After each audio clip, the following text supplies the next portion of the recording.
నమస్తే అండి, welcome to Patel talks. Tamil Nadu చూసే ఉంటారు, మీకు అర్థమై ఉంటుంది దాదాపుగా. మీ జేబులో ఉన్న ఆ ప్లాస్టిక్ కార్డ్ మిమ్మల్ని ధనవంతులు చేస్తుందా, బిచ్చగాళ్ళని చేస్తుందా? సో గ్రహించండి. ఎందుకంటున్నా అంటే బిచ్చగాళ్ళని పదం ఎందుకు వాడినా అనేది చెప్తా వినండి. మన జేబులో ఒక చిన్న క్రెడిట్ కార్డు ఉంటుంది. అవసరం ఉన్నా లేకపోయినా ఆ క్రెడిట్ కార్డు మనం ఎక్కడో ఒక సందర్భంలో వాడతాం. క్రెడిట్ కార్డు ఇచ్చేటప్పుడు కూడా ఆ క్రెడిట్ కార్డు ఎవడైతే మనకు అంటగడతాడో వాడు క్లియర్గా ఏమంటాడంటే, సరే ఇది మినిమం బ్యాలెన్స్ లేదా ఫ్రీ ఆఫర్ ఉంది, మీరు ఈ కార్డు తీసుకోవచ్చు, మినిమం బ్యాలెన్స్ కడితే సరిపోతుంది సార్ అంటాడు. కానీ అక్కడ అసలు లాజిక్ ఉంది. వాడు మినిమం బ్యాలెన్స్ తోటో లేకపోతే ఫ్రీగా మనకి ఎందుకు ఇస్తాడు? ఫర్ ఎగ్జాంపుల్ మీరు ఒక 50,000 రూపాయల బ్యాలెన్స్ తోటి తీసుకున్నాం అనుకుందాం, 2500 మినిమం బ్యాలెన్స్ సార్ అంటాడు. సో మనం ఎంత కట్టుకోవాలి? 47,500లో 2,500 మినిమం బ్యాలెన్సే తీసేస్తాం కదా. రిమైనింగ్ 47,500కి మనం ట్యాక్స్ కట్టాలనుకుంటాం. కానీ కాదు, ఆ 50,000 కూడా మనం ఇంట్రెస్ట్ కట్టాలి. అది కూడా ఎంత? 3 to 4%. ఇన్ టైంలో కట్టకపోతే మీకు మోతనే ఉంటుంది, మనం దానివల్ల లాస్ అవుతూనే ఉంటాం. అసలు ఈ క్రెడిట్ కార్డు వాడకపోవడమే బెటర్, ఉత్తమం. వాడు ఏదో ఇస్తున్నాడు అని చెప్పేసి మనం అప్పుడే ఫ్రీగా వస్తుంది కదా, మినిమం డ్యూ కదా అని చెప్పేసి తీసుకుంటాం. ఇది తీసుకోవడం వల్ల దాని అవసరం మనకు ఉందా లేదా మనం చూడం. షాప్కి వెళ్తాం, అక్కడ ఏదో ఆఫర్ అనిపిస్తుంది, ఆఫర్ కూడా మనకు నచ్చుతుంది, తీసుకుంటాం. ఎందుకు తీసుకుంటాం? క్రెడిట్ కార్డు కదా, నెక్స్ట్ మంత్ ఎండింగ్ అది కట్టేది, అప్పటివరకు అడ్జస్ట్ చేసుకుందాం అనే కాన్సెప్ట్ వెళ్ళి కట్టుకుంటాం. ఇన్ టైంలో కనుక మనం అమౌంట్ కట్టలేదనుకోండి, ఫర్ ఎగ్జాంపుల్ అన్ఫార్చునేట్లు మన దగ్గర మనీ సెట్ అవ్వకనో అడ్జస్ట్ అవ్వకనో కట్టలేదు, శాలరీ లేట్ అవ్వ గతం ఆటోమేటిక్గా మనం డిడక్షన్ పాయింట్ వస్తూనే ఉంటుంది, మన సివిల్ స్కోర్ లాస్ అవుతూ ఉంటాం, మనకు ఎక్స్ట్రా పెనాల్టీ ఆఫ్ ఇంట్రెస్ట్ పడుతూనే ఉంటుంది. మనం లైఫ్ టైం మనకి ట్యాక్స్ ఇంట్రెస్ట్ కట్టుకుంటూనే సరిపోతుంది. ఈ చిన్న పొరపాటు వల్ల మనం ఫ్యూచర్లో మన పిల్లల చదువుకనో లేకపోతే ఎడ్యుకేషన్ లోన్ గురించో లేకపోతే ఒక ఇల్లు కట్టుకుందాం హౌసింగ్ లోన్ అనో కారు గురించనో ఇంకేదైనా లోన్ తీసుకుందాం ట్రై చేస్తాం. వాడు లోన్ ఇస్తాడు, బ్యాంక్ వాడు ఏం చేస్తాడు? మినిమం మన క్రెడిట్ హిస్టరీ చూస్తాడు. దానిలో సివిల్ స్కోర్ తక్కువ ఉన్నా లోన్ ఇవ్వడు, లేకపోతే మనం కట్టే ఇన్స్టాల్మెంట్స్ రాంగ్ ఉన్నా ఒక్కరోజు లేట్ అయినా కూడా లేట్ పేమెంట్స్ అని చెప్పి అట్లా లోన్ ఇవ్వడు.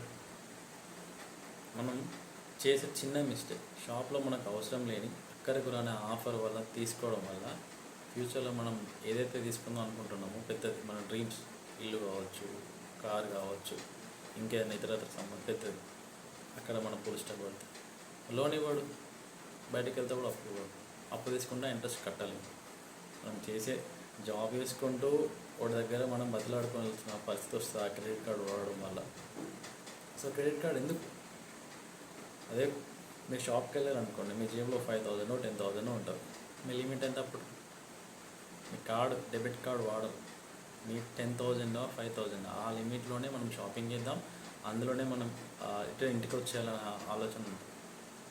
మన పెద్దవాళ్ళు అంటే మన నాన్న వాళ్ళు పాటించిన సూత్రం, ఫార్ములా, మనం దాన్ని పాటిస్తాం. ఈరోజు క్రెడిట్ కార్డు ఉంది కదా, డెబిట్ కార్డు చేసేద్దాం, ఆఫర్ వచ్చేసింది, అయిపోతుంది. ఎందుకు ఆఫర్? దాని ద్వారా మనం అప్లో ఊబిలో కూరుకోబోతున్నాం తప్ప ముందుకు వస్తలే. మీకు 50,000 కానీ 1,00,000 రూపాయల జీతం వచ్చినా కూడా సరిపోతుంది ఈ క్రెడిట్ కార్డ్స్ వల్ల. క్రెడిట్ కార్డ్ మొత్తానికి వాడద్దు, ఇది మొత్తం దీనివల్లనే మనం అప్పుల పాలు అవుతున్నామో నేను అనట్లేదు. ఇన్ టైంలో కట్టుకునే వాళ్ళకి ఏం ప్రాబ్లం లేదు. ఇన్ టైంలో కట్టుకోలేక ఎవ్రీ మంత్ మనం ఇన్ టైంలో కడతాం, ఆ నమ్మకం ఉంటే తీసుకోండి.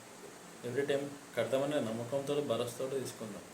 ఫర్ ఎగ్జాంపుల్ శాలరీస్ లేట్ అయ్యాయి, లేకపోతే ఈ మంత్లో మనకు అనుకున్న ఖర్చులు ఎక్కువైనాయి, ఎక్కడో సందర్భంలో మనీ స్ట్రక్ అయింది, మనం మనీ అడ్జస్ట్ చేయలేకపోయాం, పరిస్థితి డీజిల్ కానీ షాపింగ్లో బట్టలని అవసరం లేకపోయినా మొబైల్ కొనుక్కోవడం, వేరే ఎలక్ట్రానిక్ డివైజెస్ తీసుకోవడం, దీనివల్ల మనకు వచ్చిన యూజ్ ఏంది? ఈ క్రెడిట్ కార్డు వాళ్ళు మన వెంబడి మన అప్లోల గురించి వాడు మాత్రం మన ఇంట్రెస్ట్ తోటి పైకి ఎగుతారు. అసలు ఈ ఫ్రీ అనే మధ్యలో ఇచ్చింది క్రెడిట్ కార్డు వాడు ఎందుకు అంటే, బ్యాంక్ వాళ్ళు ఎందుకు ఆఫర్ చేస్తున్నారంటే మన మైండ్లోకి వెళ్ళి ఒకటి వెళ్ళిపోవాలి, ఏమని? మన దగ్గర క్రెడిట్ కార్డు ఉంది, ఫ్రీ ఆఫర్ వచ్చింది కదా, యూజ్ చేద్దాం. బ్యాంక్ వాళ్ళు ఊరుకునే కూడా అదే, మన మైండ్ మన కంట్రోల్లో ఉండదు, ఆటోమేటిక్గా కార్డు తీయాలి, స్వైప్ చేసుకోవాలి, ఖర్చు పెట్టుకొని రావాలి. దానివల్ల వానికి లాభం కదా, మనకేముంటుంది? బ్యాంక్ వెళ్తే లోన్ రాదు, తర్వాత క్రెడిట్ హిస్టరీ లాస్ అవుతాం, కట్టకపోతే పెనాల్టీ పడుతూనే ఉంటుంది, లైఫ్ టైం మనం ఇంట్రెస్ట్ కడుతూనే ఉంటాం. సో ఈ క్రెడిట్ కార్డ్ తీసుకోకుండా మనం ఎంత వీలైతే అంత అవాయిడ్ చేయడమే బెటర్. మీరు కట్టుకుంటాం మా దగ్గర కట్టుకునేంత ఉంది అనుకుంటే తీసుకోండి. అది కూడా ఎమర్జెన్సీ అనుకుంటేనే వాడండి. హాస్పిటల్లో వెళ్ళినప్పుడు లేకపోతే ఇంకేదన్నా పీక్ స్టేజ్ ఎమర్జెన్సీ అనుకుంటేనే క్రెడిట్ కార్డ్ని యూజ్ చేయండి. లేదనుకుంటే క్రెడిట్ కార్డ్ అసలు తీసుకోకపోవడమే మనం సేఫ్ సైడ్లో ఉంటాం. తీసుకుంటే మాత్రం ఖచ్చితంగా అప్పులో కూరుకుపోతాం, వికారకాలు.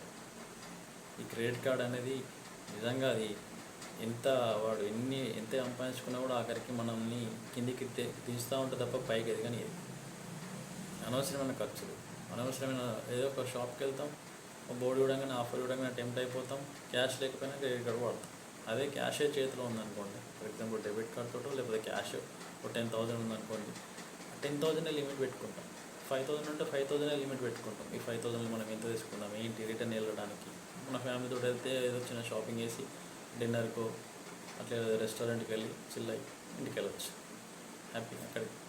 అదే క్రెడిట్ కార్డ్ వాడు 10,000 20,000 షాపింగ్ చేస్తే ఎండ్ ఆఫ్ ది మంత్ నీకు అది ఇక్కడ మెరుస్తూ ఉంటుంది. ఏం చేయలేదు. కట్టుకునేంత ఉంటే ఓకే, కట్టుకునేంత లేనప్పుడు మన పరిస్థితి ఏంది?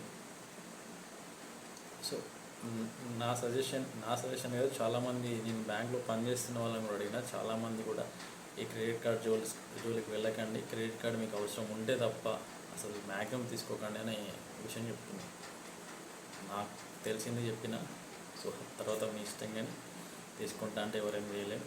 తీసుకుంటే మాత్రం ఇన్ టైంలో కట్టుకోండి. ఆన్ టైంలో కట్టుకునేంత ఉంటేనే మీరు ఆ క్రెడిట్ కార్డ్ తీసుకోండి. ఓకే ఫ్రెండ్స్, మళ్ళీ కదా పటేల్ టాక్స్లో మేము తప్పుగా మాట్లాడితే క్షమించండి. ఈ వీడియో నచ్చితే 10 మందికి షేర్ చేయండి. Thank you. మళ్ళీ కదా పటేల్ టాక్స్.